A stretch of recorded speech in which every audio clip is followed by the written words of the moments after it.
Selamat pagi saudara sekalian, salam sejahtera. Kiranya damai dan sejahtera menyertai kita semua. Pagi ini saya akan memberikan renungan dari Matius 21 ayat 22. Sebelum kita merenungkannya, marilah kita berdoa lebih dahulu. Tuhan Yesus yang Maha Baik, kami datang kepadamu ya Tuhan, mengucap syukur atas pemeliharaan Tuhan, sehingga pada pagi hari ini kami dalam keadaan sehat. Pimpinlah kami ya Tuhan untuk merenungkan firman-Mu, sehingga kami dapat mengerti dan memahami. Terima kasih, dalam nama Tuhan Yesus kami berdoa. Amin.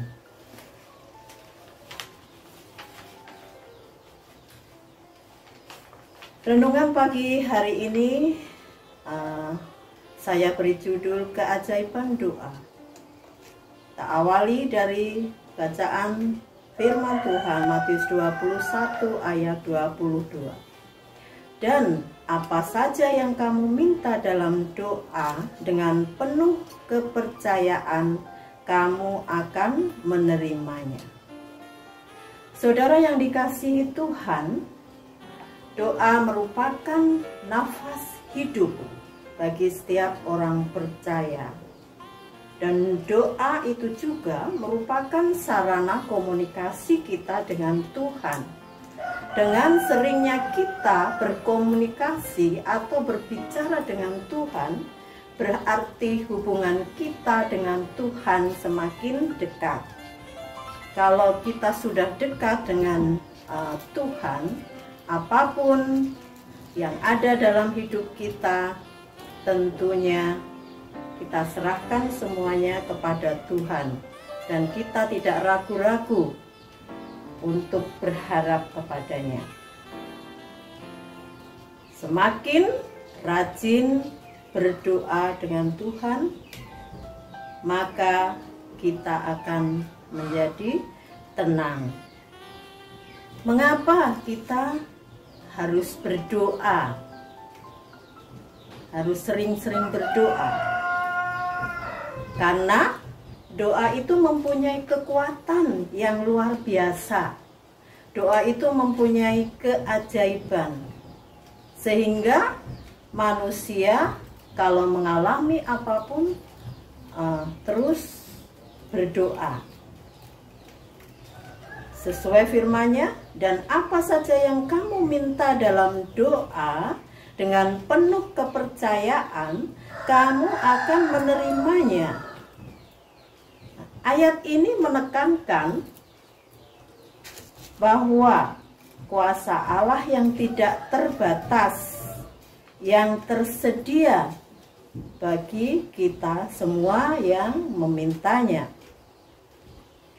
Matius 6 ayat 8, Tuhan menghendaki jika kita berdoa harus dengan jelas, singkat, jangan bertele-tele, ya. Mengapa? Karena Tuhan itu tahu apa yang kita pikirkan, apa yang kita perlukan. Tuhan itu sudah tahu. Dalam Matius 7 ayat 7 tertulis, mintalah, maka akan diberikan kepadamu. Carilah, maka kamu akan mendapat. Ketoklah, maka pintu akan dibukakan bagimu. Sudah jelas bahwa doa itu mempunyai kekuatan langsung dari Tuhan. Contoh kisah Hana. Ia sangat menderita. Hari-harinya diliputi kesedihan. Hal ini karena dia tidak mempunyai anak. Ia selalu dihina oleh Penina, istri muda dari suaminya Elkana. Tapi Hana tahu kemana dia harus mengadu. Ia datang kepada Tuhan. dengan berdoa.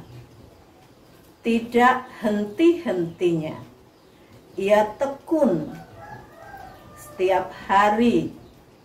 Bahkan mulutnya selalu ngomong sendiri. Imam Eli yang melihatnya sampai menganggap Hana itu mabuk karena dia ngomong terus, ya, tidak bersuara, ya.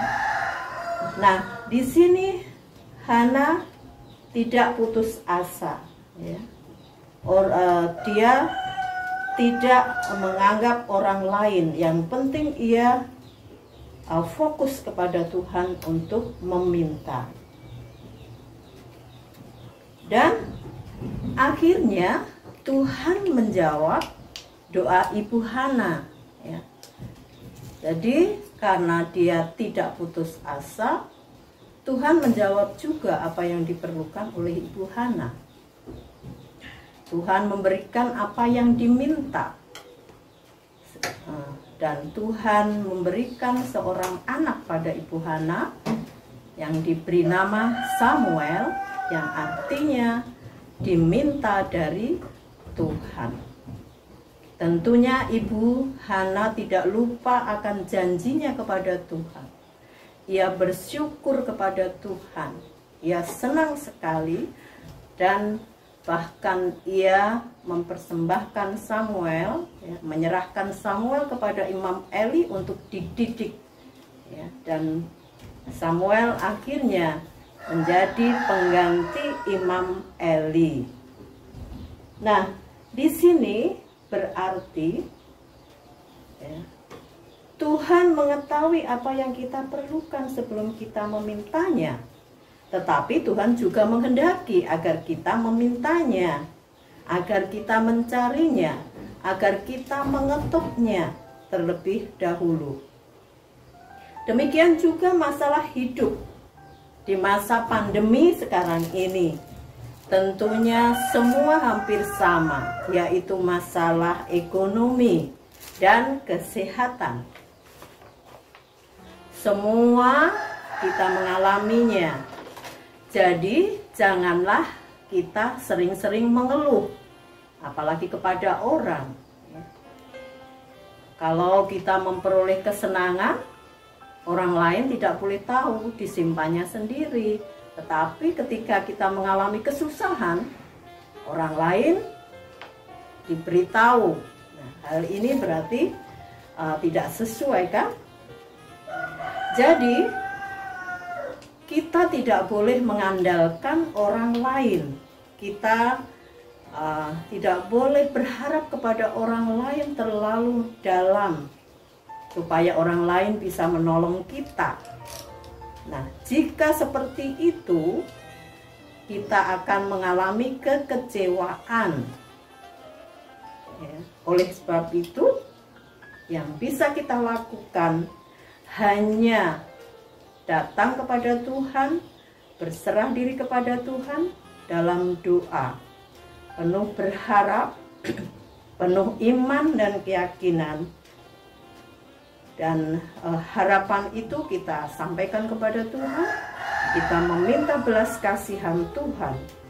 Pasti Tuhan akan menolong kita, ya, karena Tuhan tahu akan kebutuhan kita. Permintaan kita tidak semuanya diberikan oleh Tuhan, karena permintaan kita itu ada yang hanya berupa keinginan, tapi ada juga yang merupakan keperluan kita. Tuhan tahu, ya, Tuhan tahu, dan Tuhan akan memberikan yang betul-betul kita perlukan. Demikian ya, kasih Tuhan kepada kita, baik suka maupun duka, kita harus tetap mensyukurinya.